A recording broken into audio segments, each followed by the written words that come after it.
Now, for those of you that have been following my YouTube channel for the last couple of years or so, you'll have seen lots of topics discussed, lots of education in there. But what's been sort of drawn to my attention by a personal circumstance, really, more than anything over the last month or so, was something that's very close to me, and that was my sister, who's working in her own field of industry for about 20 years. And since February, when she got made redundant, she's basically been looking for something to do. Not desperate to get a job, but thinking about should she get into the employment role and so forth.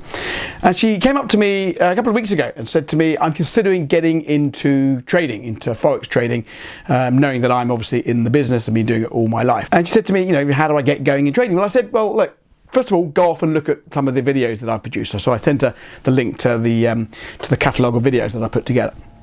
She came back to me last weekend and said, Andrew, great, I've watched your videos, but how do I actually get into trading? And it sort of dawned on me that there's many of you out there that have the education. They've read some of the topics about Forex and what it's all about, but they don't really know how to get started on a trading career. So that's what I want to focus this week's video on.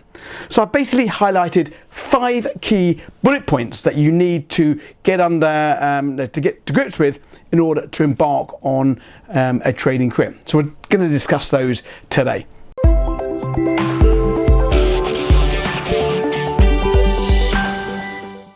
So first off, bullet point number 1. First of all, you do need to have a basic understanding of what trading is all about. Now, there are numerous books and sources of education out there, but at this juncture, I do want to give you some advice. Don't get sucked in by the educators and the so-called gurus that offer you the education by telling you how much money you can make as a Forex trader, how you can give up your day job and how you never have to work again, tell your boss to go and jump in the lake. That is not the type of education that you want. Now, this general hype is intended to entice you in to sell you something. And I would suggest you get yourself good training by a recognized author of a good book. Now, there are plenty of good books out there.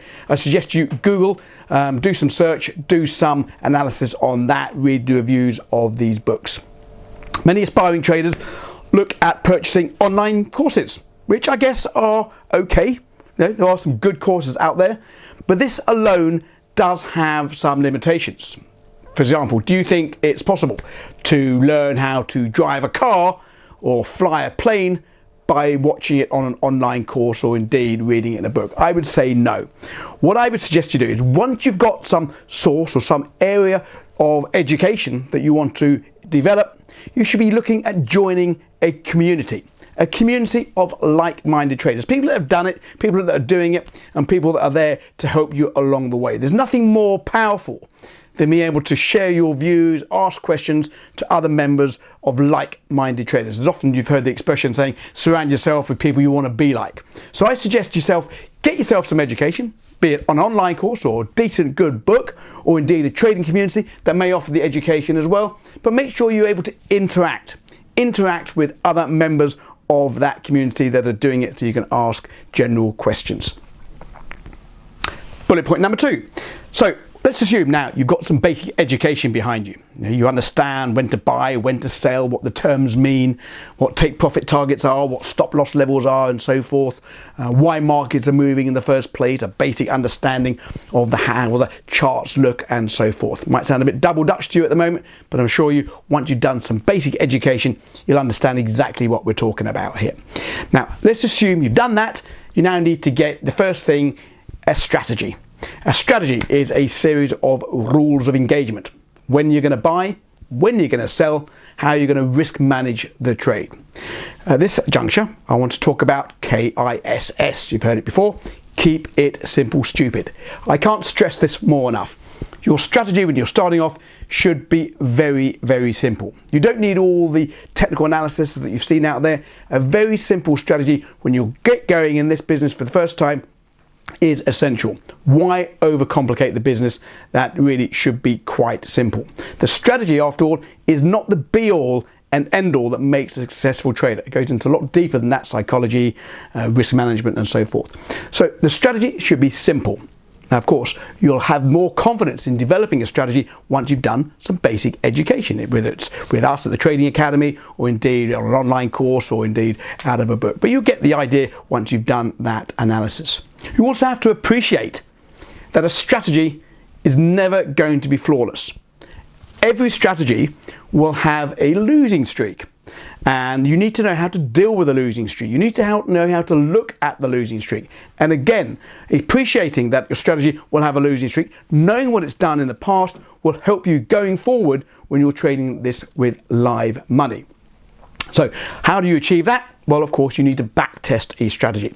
So I suggest when you start off in trading, you do some education, you get yourself a strategy, and you go off and do some back testing of a strategy. Now, you can do this on demo accounts. A lot of the brokers these days offer free demo accounts. You can play with play money, or you can buy some online back testing software like Forex Tester 3 or so. We use that here quite a lot as well. You need to back test the strategy, get the confidence in the strategy. But remember, you've got to stick to the rules of the strategy, especially when you're learning. So that leads me nicely onto bullet point number 3. You need to have a broker. Now, a broker basically is the middleman that's going to execute the trades for you on your behalf in the market. Now, there are multiple brokers out there. You'll often get the pitching of their services on your email. There's a multiple number of brokers all trying and looking out for your business. But you need to be aware of this. Now, there are a number of brokers out there that are simply out for your money. They want you to deposit $500 and they want you to lose your money. They have no interest in keeping you much more than the initial deposit. And those are the type of brokers you want to avoid. You want to avoid the brokers that are basically offering you extreme leverage. Extreme leverage basically means if you put $500 in, they might allow you to trade $1 million worth of a currency, for example. That is huge, huge leverage. Why are they offering you that huge leverage? Because they know it excites you. It excites you because of the potential profits. But they also equally know it's highly unlikely that you're going to make it and you'll lose the $500 or the initial deposit, $1,000, whatever it is, and that's theirs to keep.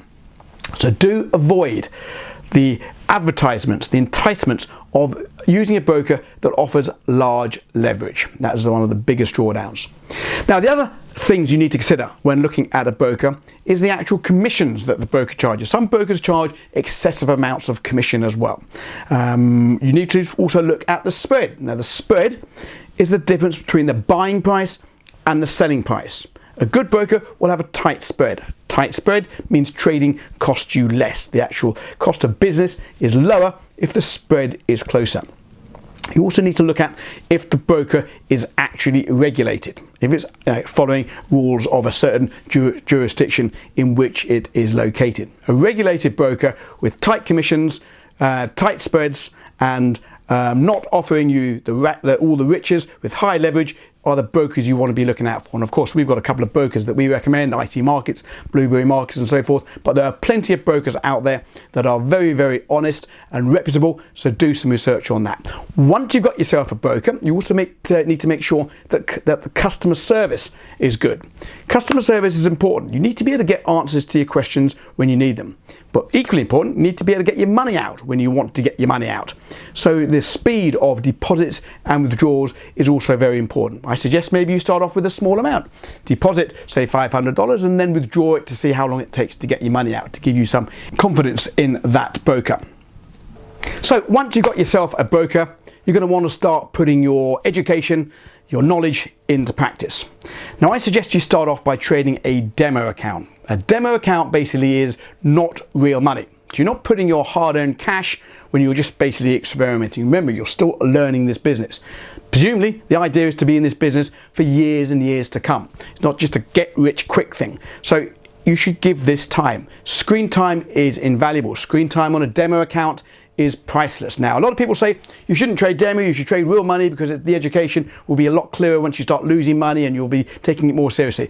I don't necessarily get that. I think you need to spend time at the screens, looking at how prices move, looking how prices respect certain levels, looking at your strategy to see how it plays out. Now, the biggest problem is with demo, it's not real money, so people lose interest very quickly. If you are serious about becoming a trader, you need to take it seriously as well. If you want to play games, then go and do something else. Go and bet on sports or something like that. But trading a demo account is essential to get the screen time up, but you've got to take it seriously. So let's assume you got yourself into a trading community, you've done some education. Let's assume you got yourself a strategy that you know has half a chance of making money at least. Let's assume now you got yourself a broker, okay, and you've been practicing on the demo account for a period of time.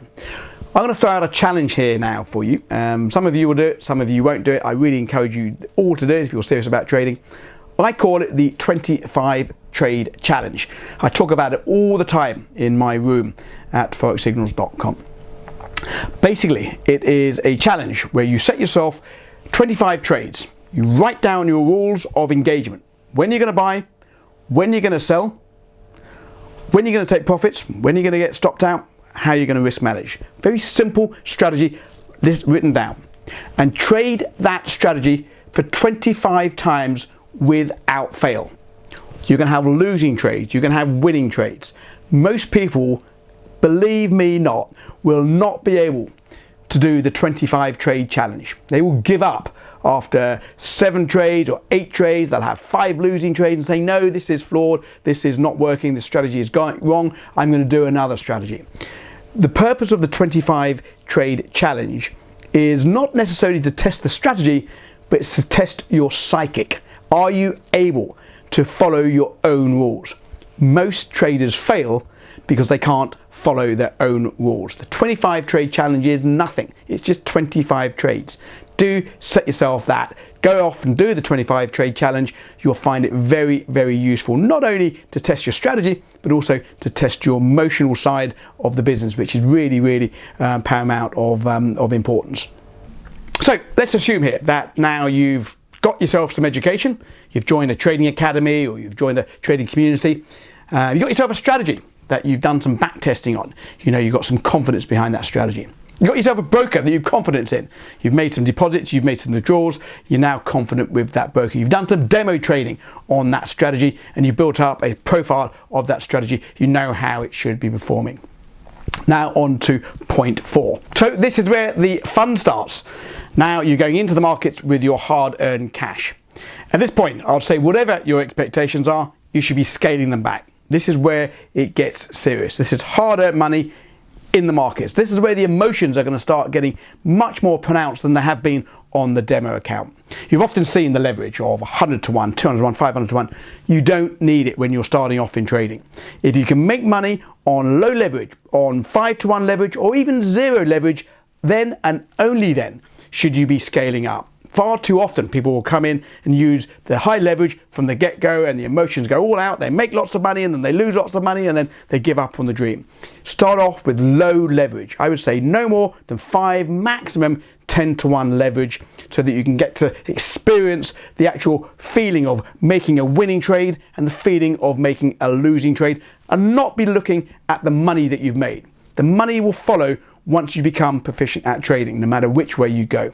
So make sure you can trade before you start taking unnecessary high risk. And lastly, point number 5. This is very important. Everything that you need to do has to be around a plan. When you start trading real money, you need to have a plan written down. And part of that plan is keeping a trade journal of all your trades, because the losing trades, which happens to all of us, is not money wasted. A losing trade, you should be using that as for education purposes. You should be understanding why that trade lost. You might be able to see a trait in your losing trades in order for you to be able to tweak that further down the line once you've given it enough room to play out over distribution of probabilities. So make sure you journal all the trades that you do. You can do that on an Excel spreadsheet, you can do it manually on a piece of paper, but make sure everything is journaled so that a losing trade is used. You spend that money, you've lost it in the market, don't let it be a waste of money. We all have losing trades. You're going to learn to accept them and you're going to learn to appreciate them for what they are. They're just part of the natural trading process.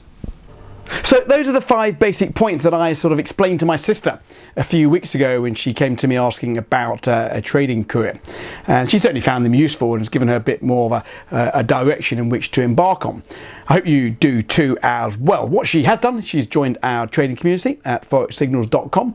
There is a trading academy in there as well. We talk about some education in there. It's ongoing education. We're always adding additional content in there as well. But also, as I said, it's a community of like-minded members as well. We discuss trading opportunities throughout the trading day. We talk about psychology and so forth. We stream regularly, round the clock, 5 times a day. I'm not too sure if my sister's going to appreciate me streaming to her live from my office here. She may think that's a little bit odd, but we'll see how that goes. As always, if you liked my video, if you found it useful, give me a thumbs up. If you didn't, give me a thumbs down. I'm big enough, I can take it. As always, subscribe to the channel if you haven't already done so, and don't forget to follow us on Instagram. Till the next video, hope you found it useful. Good luck.